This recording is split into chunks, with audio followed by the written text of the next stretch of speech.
Hey Jackie, how's it going? I'm good, thanks. I'm a little bit scraggledy and I could do with a haircut, but look, apart from that, I'm doing well. How are you?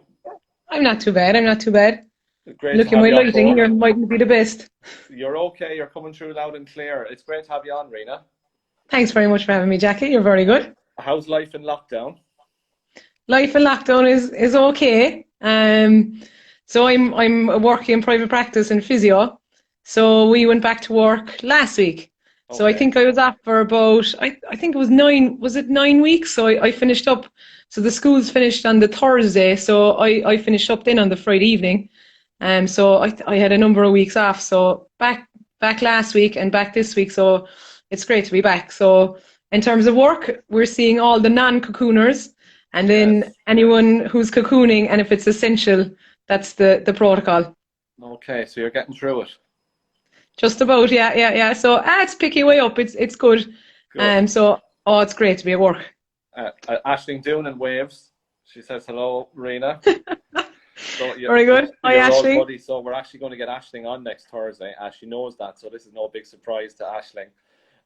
Rena, we just wanted to do something new and something fresh on a Thursday night as it is, and we couldn't think of anyone better to get on for our first Instagram live chat of the summer. I mean, I think it was a tweet came out from the Donoughmore club last Sunday that it was 6 months to the day since the All-Ireland Junior final.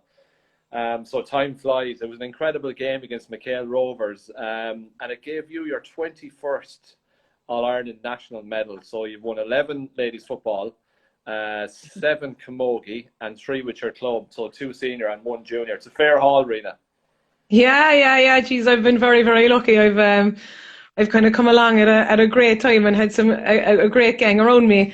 Obviously, look, geez, we've had a brilliant time at Cork, and I suppose with Donoughmore we had an excellent team there going back along. I suppose I joined the team in 2001, and from there up until maybe 2011 or 12, we had an excellent senior club team, and then kind of things went a little bit downhill for us. We struggled hugely in terms of numbers. Hmm. Um, and then, a new wave of players started coming through, and the enthusiasm started coming back. And we were competitive in the junior grade 2 years ago, but we were pipped at the post by Glanmire, who went on and won the All Ireland. So that gave us Right. that gave us a great lift, I suppose, that we weren't too far off the mark. And geez, we had a fantastic year last year. We had some very, very tight matches. It wasn't all plain sailing.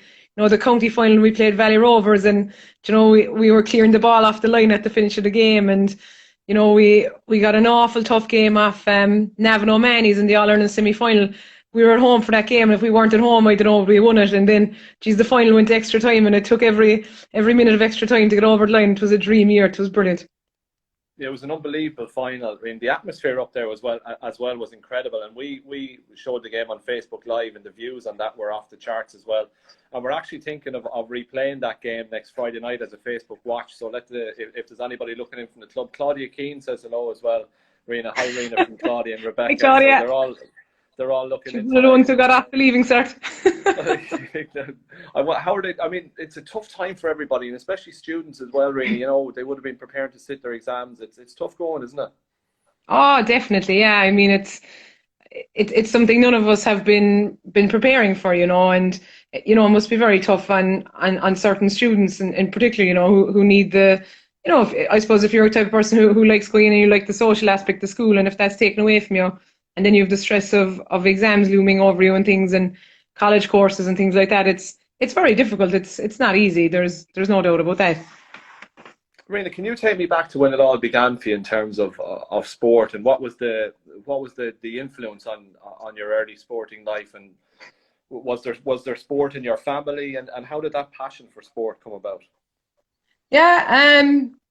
No bother. I suppose, like, to be perfectly honest, I don't come from a traditional GA family. I'm not one of those people at all. I suppose my parents, while they've always been hugely interested in sport and have always been hugely supportive, they're just not traditional GA people. I have an older brother and I have a twin sister, and I suppose my older brother was the guy who became interested in sport initially, and he used to just be around the garden playing at home. And then I suppose we went to primary school, and there was a huge focus on sport in primary school, and I suppose I just took off from there. We got stuck into, I suppose, Skeena Skull in school. So the Skeena Skull Championship is the national school competition for primary schools in Cork. And it's taken very, very seriously by teachers and by players alike, and we got to a couple of Skeena Skull finals, and that was a huge, huge thing for any pupil, and something we really enjoyed. And, I suppose when I reflect back on it now, I suppose I would have been as nervous going into those Skeena Skull finals as any All-Ireland final, They were taken extremely seriously, and it was a great start to sport. And from there, then I suppose we just carried on. We played with the club, and I suppose I've been very lucky. I played football with Donoughmore, like we were saying, and I played Camogie with Enniscarra, and they were two excellent clubs and two senior clubs. And, we were coaxed up along the line. And I suppose there's always been, since I've been playing, there's always been Cork senior players playing with those clubs, and that gives any player in the club huge ambition, that you can get to, to be playing with your county and be playing at top level. And, it's within your reach, and you're rubbing shoulders with those people, and you can mimic them and follow them, and that's kind of what I did.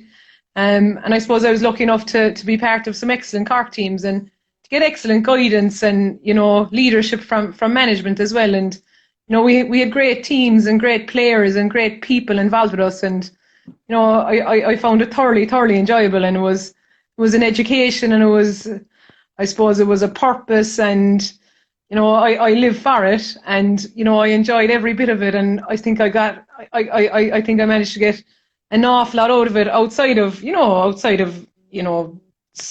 sport. I suppose really you get much more in terms of life experience and relationships and friendships and so on. And I suppose it was a drug, and I absolutely loved it. And even I suppose now with lockdown, I really miss it.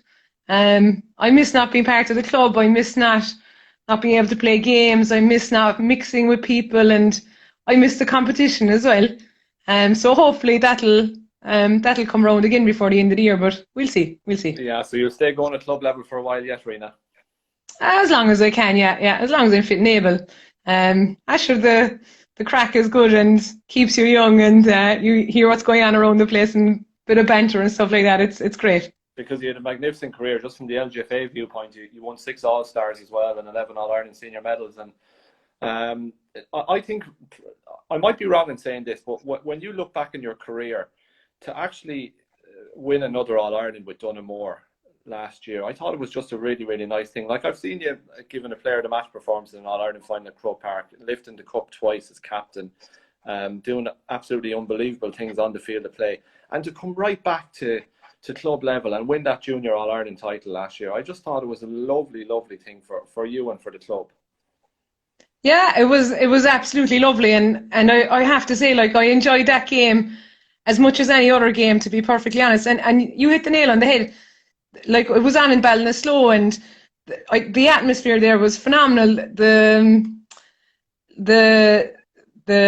supporters were really, really close to the field, and that atmosphere was so palpable by all the players. Like, the energy of the crowd really seeped into the field, and it was just a fantastic match to be part of. And like, look, we were fierce lucky the way it finished up. The game could have gone either way. But thanks be to God, we got out on the right side. And it was, I suppose, it's like it's like yourself or anyone. If you've worked hard with a team for a long time, and just after the game, if you get the win and you get over the line, if it's by hook or by crook, geez, it's pure ecstasy for a few minutes, and it's wild, like, and you forget all your worries and all your troubles, and everything else is irrelevant, even though in your heart and soul, like, that it's only a game. But by God, it's some release, and geez, it was a great, great feeling up in Ballinasloe that day. Yeah, I think that probably gave you one of the greatest buzz of your entire career. Rena, we have some questions coming in here. Cooking with Kieran. Yep. Rena, what advice would you give to a player going to third level and trying to keep football going? Going to third level? Yeah.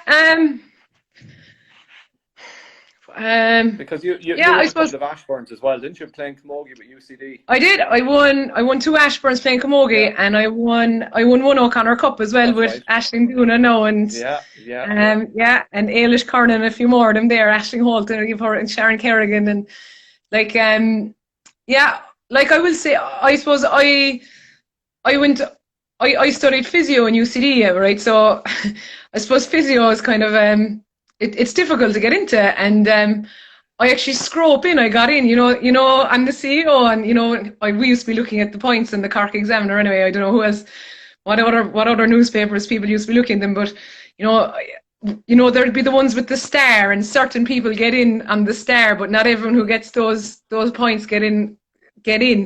Well, I was one of the people with the star. I got in on the star. Not everyone with the amount of points I got in, so I only barely scrope in. And to be honest, I wasn't really prepared mentally to move to Dublin. I wasn't sure if I'd go or not. But when I got up there, I didn't know anybody up there. I wasn't really mentally ready for the move.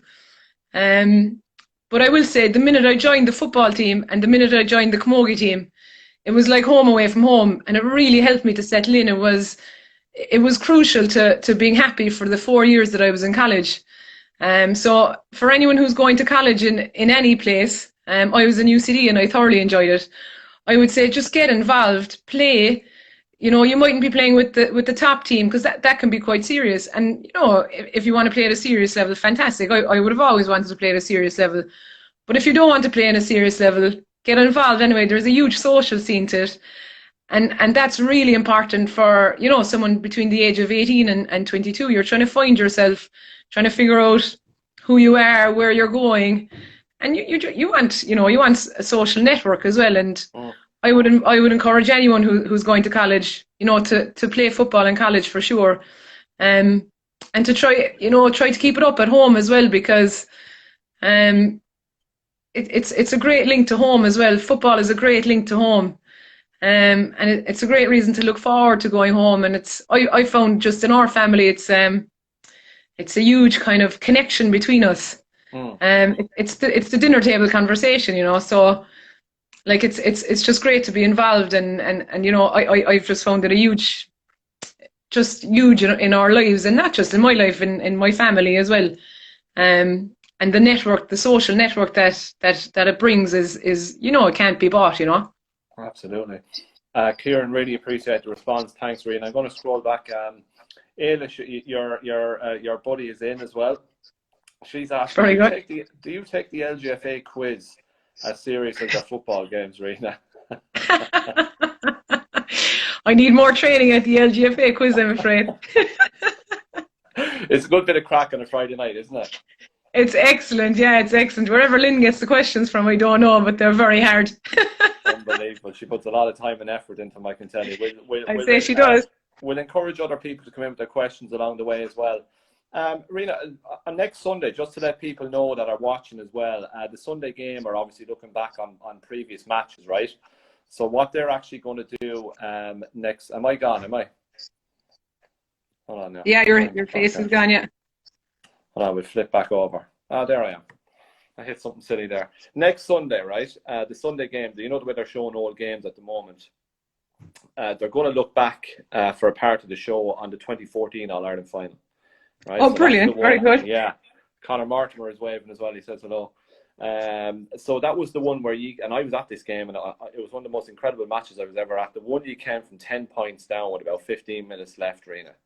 And it's a game I always wanted to ask you about since, and we've chatted about it a couple of times. But what are your memories of that game? Like, I've seen Cork staging having some incredible performances during that spell from say 2004 on to 14 and beyond. But that game in 2014, Rena, I don't know where you pulled that one out about. Yeah, geez, I look forward to looking back at it myself. But yeah, I suppose, look, we weren't the better team for an awful lot of the game. Geez, you have to give credit to Dublin. They got out of the marks. They were excellent in the first half. They shut us down in an awful lot of areas throughout the field. And I remember we went in at half time, and I remember thinking, great, like, we'll regroup here, we'll set ourselves up again, and we'll have a crack off it for the second half. But actually, for the first 10 minutes of the second half, it was all Dublin again. Like, we were totally outplayed. And it was only in the last 20 minutes that we kind of got the upper hand. And like we needed goals to win it. We wouldn't have won it on points. And we were lucky enough to get those goals. But I suppose it was a phenomenal game to be part of. I think like I think Dublin probably look. Your heart will go out to Dublin. You know, they had the winning of the game, right? But they struggled hugely in the last quarter of an hour to win kickouts. And some of the kickouts that our girls won, it was phenomenal. We managed to totally hold momentum for a full 15 minutes. And I think it was mainly through winning of the Dublin kickouts. And then I suppose the fact that we were able to get goals is like we wouldn't have won it without goals, you know. But it was just like I suppose Dublin were the better team for 40 minutes of the game, and then there was a huge change in momentum. And I suppose look, we had the rub of the green that we got the scores, but I think that the Cork team, I suppose we were playing very bad. We weren't playing well, you know. We weren't the better team on the day. But I think the big thing was that deep down we had a belief in ourselves in terms of the amount of work that we had done, the amount of training we had done together, and I suppose in our ability together as a team and as individuals. And that allowed us to really dig deep and to get a result out of the day. And it was one of the sweetest wins that I was ever involved in. It was a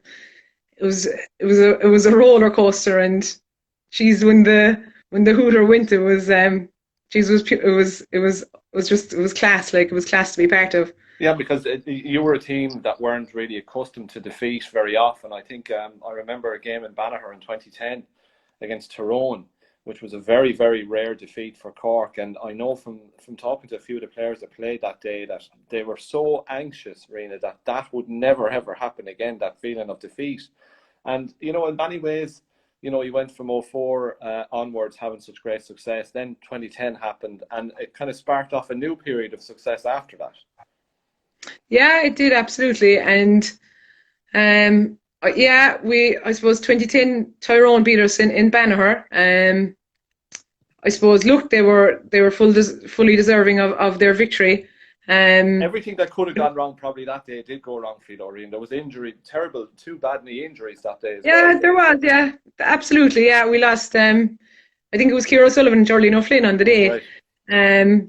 But I mean, that's sport. We can't, you know, that's sport. Like, you know, in fairness, Tyrone played. I'm sure Tyrone had their homework done, and they played very well as well. So you know, you have to give them credit. Like, and you know, they got all the way to a final, and Dublin beat them in the final. But certainly, I suppose it definitely forced us to, you know, to reflect on things, reflect on our training, reflect on our attitude, and kind of we returned the following year with a I suppose a renewed sense of purpose, and, you know, a renewed kind of sense of, you know, the value of winning. And I suppose that kind of motivated us for a few more years, and it kept us going. So it certainly was a good point for us to kind of stop and regroup and reflect, and I suppose make the decision then to push on and go forward again. I think there was a meeting, correct me if I'm wrong, in Larry Tompkins after that. Not too long, you might have licked the wounds for a while, but then everybody got together in Larry Tompkins, and that was maybe just a cleansing experience. Whatever happened that day, just to get rid of it and move on, Rena. Yeah, absolutely. I suppose there was a meeting called, and there was management and players attended as well, and you know, it was very palpable that people were still fierce disappointed.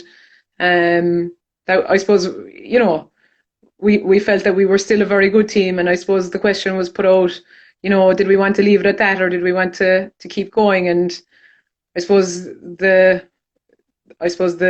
resounding answer was that we felt there was more in us, and we wanted to keep going. And I suppose we were definitely more refreshed and renewed after that year. I think, I suppose in 2009 we had completed 5 in a row, and I suppose it was a huge achievement, and it was fantastic. But I think people probably didn't reach the same level of preparation after that. And I suppose, you know, if you don't prepare properly, you're going to get found out, and we absolutely did. So I suppose from that point on, we realised that, you know, you must prepare every year like it's going to be your last, or, you know, you must do the correct amount of work. So I suppose we reset the clock again and went for it again at, in 2011, and we had a nice little period after that then again. You sure did. That's an understatement. Come here to me, Rena. A question in. There's loads of questions and comments coming in. Rena, I'm going to kind of flip this question a little bit, right? Rena, did you ever feel pressured by either camogie or football that you had to choose one? If so, what did you say to coaches or people? I'll kind of rephrase that question. How the hell did you manage to keep the two of them going for so long? Yeah, look, it's tricky. Like it's not easy, and it's definitely getting more tricky because if for dual intercounty players, there's more games now than there used to be. There's less of a gap between the two All-Ireland finals, which is tricky as well. And as well as that, there's more training going on as well. I suppose when I started playing, there wasn't as many field sessions, and there wasn't gym sessions either when I started back in 2003 and 2004, whereas there's a bigger workload on players now. So, like, hands down, it's definitely after getting more difficult. In terms of managing playing the two, I suppose I've always been very privileged in that I've never been the only person on the two teams. Yeah. So there is strength in numbers. That's another point. The other thing is that, like, I suppose I would have always taken each of the sports very seriously, and I would have treated each of them equally. And people, that was obvious to everybody. And I suppose I was very grateful. I was facilitated by management and also by the other players in the team. I didn't get any comments about playing other sports, and that was a huge help. I really appreciate the understanding from teammates. It was on reflection in particular, it was fantastic to get such understanding from other players. And then I suppose when it would just come down to a clash of games, it would always just be which game is most important now. You would always be equally committed to both teams at all stages. You'd always have open communication with management and players. The managers would have to be understanding for sure, but it would all be, it's always a case by case basis. If you're playing a championship football game and there's, a league camogie game, obviously you're going to be playing the championship football game, and vice versa, and that's just the way I would have dealt with it anyway. Okay, I'm just keeping an eye on the clock because we've 50 minutes on this, 55 minutes. We're only 23 minutes in, so we've plenty of time. I could talk to you all day anyway, you know that. Hi Rena, I'm a big fan, says Kate Moynihan. How would you prepare for a match, Rena? What was your ritual? For example, were you a superstitious person? Did you sit third from the left in the dressing room? Did you put your left boot on first, or was there a psychological element to your preparation as well, Rena? Not really. Not. I wouldn't. I'd be trying not to rely on luck, to be honest. I try and avoid that. Just like if you're going to be preparing for a big game, from early on the year you must have the work done. That's a given. So that's obviously the most important thing. The next most important thing is the week of the game. So the week of the game you must get plenty of sleep in, and you must be carb loading coming up to the game. You can't be flat on the day. No, we've all made mistakes. Don't worry. We've all got it wrong from time to time. So the week of the game, definitely plenty sleep and carb loading. A couple of days beforehand, and then the day of the game. Personally, I wouldn't like to stay in bed late the day of the game. I definitely would like to get up early. If it was a later game, I probably would have a nap. And the day before the game, I definitely would have my food sorted out, what I'm going to eat. And I would have definitely found that as I'm getting older, I would have been a bit pickier in terms of my food, and it wouldn't have been as easy to digest food as quickly. And I think a really important thing to bear in mind for anyone who's preparing for games is that when you're nervous, you're not going to digest your food as well. So if it's a big game, I would leave a bigger gap before eating. So I normally would eat, let's say, 3 hours before a game. But if it was a big game, I'd leave it 3.5, if not 4, and then have something small before the game, before throwing, and I'd have something for half time, because I just wouldn't be able to digest it. And like on the day of the game, you just want to be feeling good. You want to be well rested but energetic on the day, feeling good, not having your food wrong, and then just going for it after that, being confident in what you've done during the year. So, Rena, what was, when you talk about pre-match nerves and that, what was the game that maybe you felt most anxious or nervous before? Was there anyone that springs to mind? That one that might have meant that little bit more than another, or did you always kind of feel the same kind of butterflies before, or did you even get the butterflies before games? Oh, I definitely would have. Yeah, I definitely would have. Um, I would also have said I would have been trying to hide it for sure. And I'd still get them, yeah, without a doubt. Brilliant. I think one of the matches I was most nervous about was the 2009 final against Dublin. Mm. I would have been playing cornerback, and I basically I wasn't sure if I was going to be marking Lindsay Pete or possibly Lindsay Davy on the day. And Two good players. I was quite nervous about it.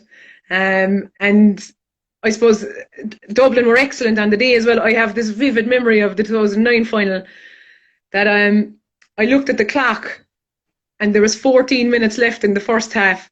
And I remember thinking, I don't think I'm going to last it till half time. The pace was so savage. But they were extremely well conditioned. They came out of the traps flying, and they were very, very good. And Lindsay Pete did play a good game, but thanks be to God we got over the line. Yeah, there was some rivalry there with Dublin, all right, wasn't there? There was definitely. Yeah, and like off the field, you would have got to know a lot of you've mentioned a couple of your college mates as well, who are, of course, online here to see how you're getting on. But you would have met so many people on all-star tours and that as well, Rena, from different counties. Was that a really nice thing as well, getting to bond with players that you'd be normally trying to throw scalps at on the pitch? Oh, absolutely, without a doubt. And I was very grateful. I was very lucky to have gone on a couple of trips. And definitely as you get older, you appreciate, that everybody's doing the same thing in their own place, really. Everybody's just, we're all playing football, we're all trying to do our best, and we're all trying to win the same cups and the same medals. And it was lovely just to band with and to get to know the other teams. And, there's been some fantastic people involved in every team all over the country. So that was a thoroughly enjoyable experience, and I hope that the other girls enjoyed spending time with the Cork girls as well, because we certainly enjoyed their company. I'm sure that what goes on tour stays on tour, as they say, anyway, so we won't go any further on that arena. Come here to me. As well as that, you were awarded the Player of the Month award following the All-Ireland Junior final last year, and I couldn't believe that you had never before gotten one of those awards. I thought it was quite incredible that you'd never got a Player of the Month award. So that was another little milestone in your career as well. It was, for sure, yeah. Jackie, like, Ira, I'd be the first to say it. I would have been one of the ones towing the line. A piano mover, I think they say, not a piano player. So it was lovely to get that little award there. And I think it was December that we went to Croke Park. It was lovely. Yeah, it was really nice, especially on behalf of winning on behalf of a junior club. It was a fantastic award. So I appreciated that. Rena, when the time eventually came to, and obviously it was your decision to hang up the boots at intercounty level, how big a decision was that, and how much thought did you put into it? I would have put a huge amount of thought into it. So I would have finished up with the Cork football team at the end of 2016. Yeah. So Eamon would have finished up in 2015, and I suppose I continued playing then for another year. So at the time I was working. I was running a private practice, and I was studying I was doing a master's in sports physio as well in UCD, part-time. So that part-time master's ran over 2016 and 2017. So I played football and camogie during 2016, but like it was a tough year. I didn't meet many people outside of my teammates that year, to be perfectly honest about it. And then I suppose at the end of 2016, our camogie club won the senior county championship. So I suppose I was named captain of the Cork camogie team then for 2017. And like I would have known in my heart and soul that I would have been under pressure physically as well. But I suppose with studying and with work, time was becoming a bit of an issue for me as well. So I knew I had to finish up with one or the other. So look, being captain of the camogies, I would have stuck with the camogie for 2017. So I suppose I didn't miss football a whole pile in that year, because I suppose, look, you were full steam ahead with camogie, and that was absorbing all my thoughts and energy. And then I suppose at the end of that year, 2017, I suppose I was just reflecting on my time, and I suppose I wanted to put a bit of time in with the club. I suppose with Donoughmore, I was aware that, you know, we were having trouble with numbers and so on, and I wanted to put a bit of time into the club scene there. I suppose I've been playing intercounty for a long number of years, and I hadn't spent much time playing at club level in camogie either, and I suppose I wanted to put a bit of time into my camogie club as well. And I suppose I wanted to spend a bit of extra time with family and friends that I hadn't been putting time into. I suppose I'm self-employed, so I do put a good number of hours into work as well. So, like, something had to give. I suppose, look, I was happy with my lot. I'd given a lot of time playing with Cork. I thoroughly enjoyed it. I made some great friends in that scene, and I just thought the time was right to kind of, you know, to move on and spend a bit of time with the club. Still stay stuck involved in football and camogie. Have enough time for work and enough time for family and friends. So look, it's hard to look back at the games initially, but I suppose I love watching Cork play now. I love seeing Cork doing well, and please God, 2020 or 2021, whatever happens, will be a good year. I will say that I'm finding this year with COVID-19 much more difficult, not playing anything at all. Yeah. And I'm sure everybody up and down the country is feeling the same. I'd love an old challenge match even.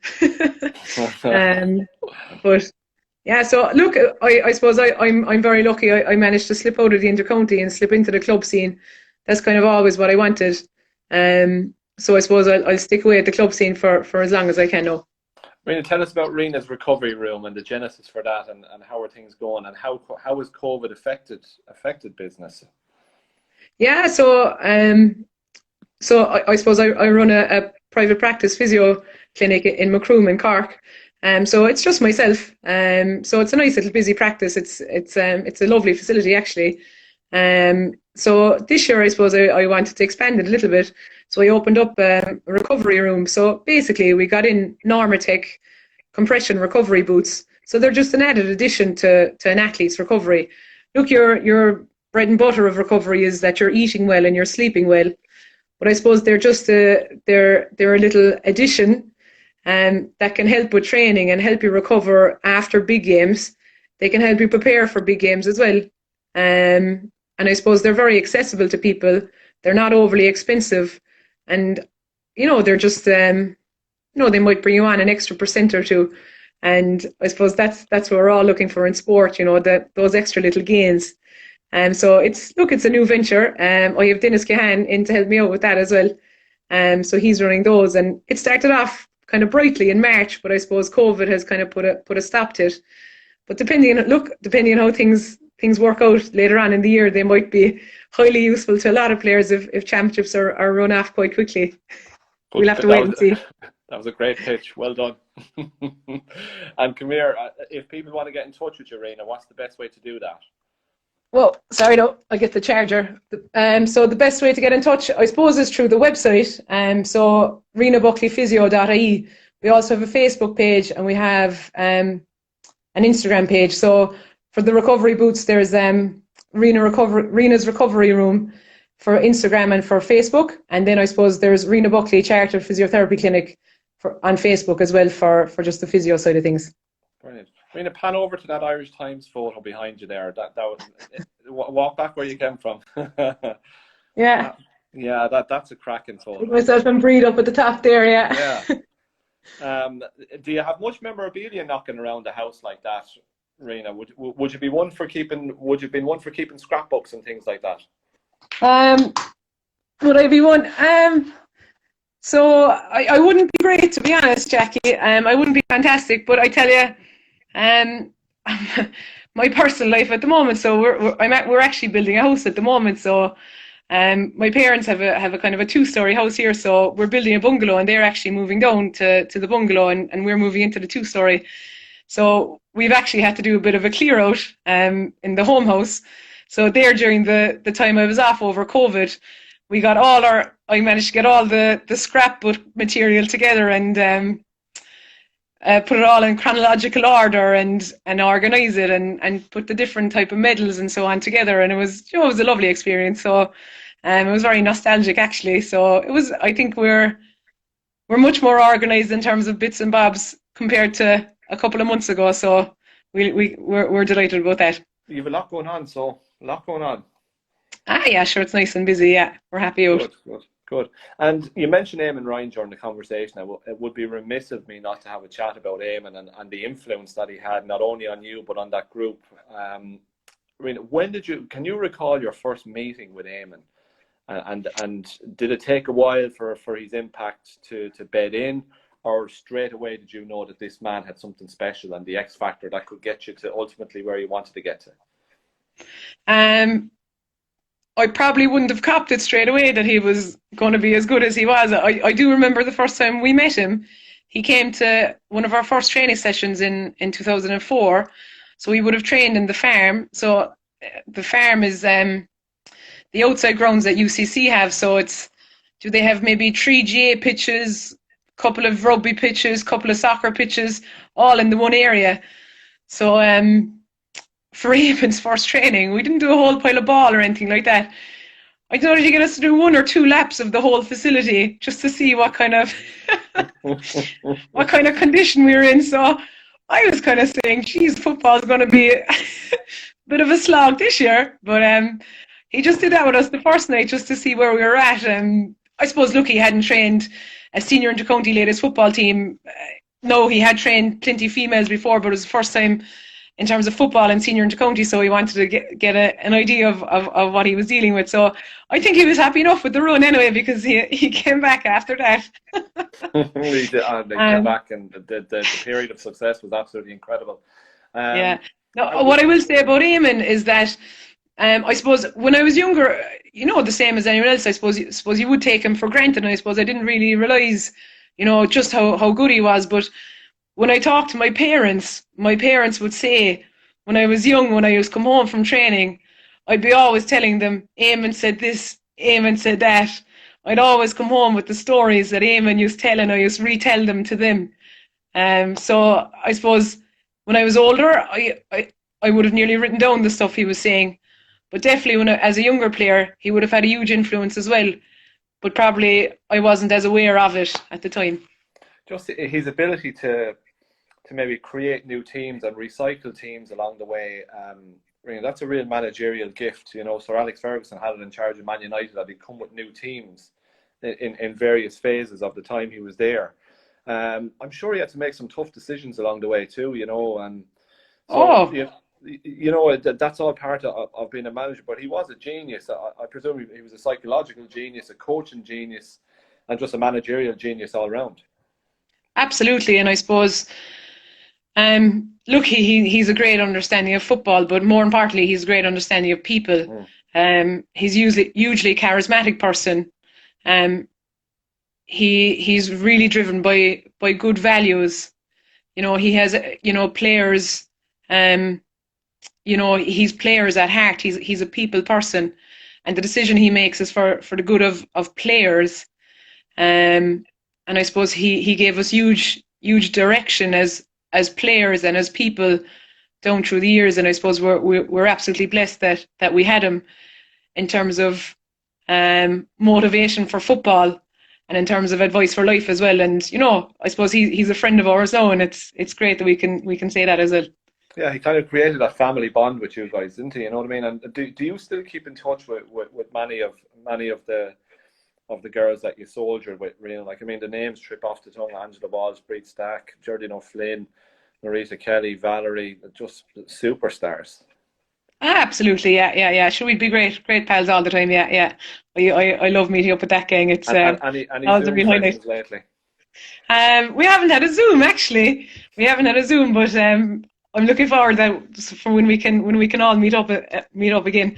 We actually, Marita Kelly was unfortunately supposed to get married in May, so we missed that get together. So look, I'm sure we'll have a get together another stage. Yeah, absolutely. There's a couple of players actually we know of that had weddings planned, so it's a knock-on effect in so many ways. Really looking forward to the day, and it's a nice way to finish up. Looking forward to the day when we do get back to playing a bit of football, or even get back on the training pitch. How much are you looking forward to that? Geez, I can't wait for it, yeah. Especially when you've days like today, weather-wise.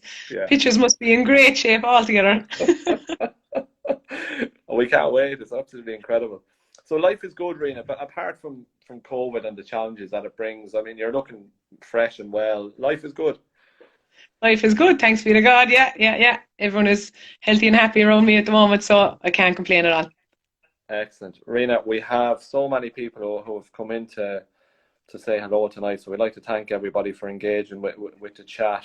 We'll see, can we find one or two more little questions before we wrap up? Here's one, Rena, now. A guy asks, what kind of stretches would you do before training and after training? Maybe for getting ready to play and for recovery. Obviously, there's the pre-game stretches and the post-match stretches. Or do you find that stretching is more important as you go on in life to keep that flexibility as well? Yeah, absolutely. So in terms of so I personally would do very, very little stretching as such, right? I suppose, look, the areas that you probably want to stretch the most would be your hip flexors and maybe your back. So I suppose I do a little bit of that, all right? I suppose I don't have a sitting down job, so I don't tend to have too much of trouble with hip flexors, but back I would stretch out my back for sure. And then the other work I would do before going out onto the field would be activation work. Okay. So firing up your calves, firing up your hamstrings, firing up your quads, and just firing up your shoulders a little bit. So in terms of mobility, you'll be trying to mobilize your hip flexors, mobilize your back. So they'd be kind of your stretches. Like, I'd be kind of more thinking mobility, that you're moving in and out, quickly. You're trying to mobilize the joint. And then in terms of activation, so you want to be activating your calves. So like even just small hops, activating your hamstrings. So RDLs, activating your glutes. So maybe bridges, and activating your hip flexors. So maybe some band work for that. That would be my advice for pre-game anyway. And if anybody has any problems, they can get in touch with you as well. Absolutely, yeah. Rena, great to have you on. I've really enjoyed the chat, and I hope you're doing well, and we'll catch up when all this is past us, please God, and we're back, and when you're back playing football and I'm back watching you playing football as I've done for many years. An absolute legend. Rena, thank you so much for coming on tonight. Jackie, thanks for having me. Really appreciate it. Sorry, the background was poor at the beginning. I had to move around a little bit, but we got there in the end. Great stuff. Listen, great to see you, and stay safe and stay well. Thanks very much, Jackie. Mind yourself. Take care. Slán.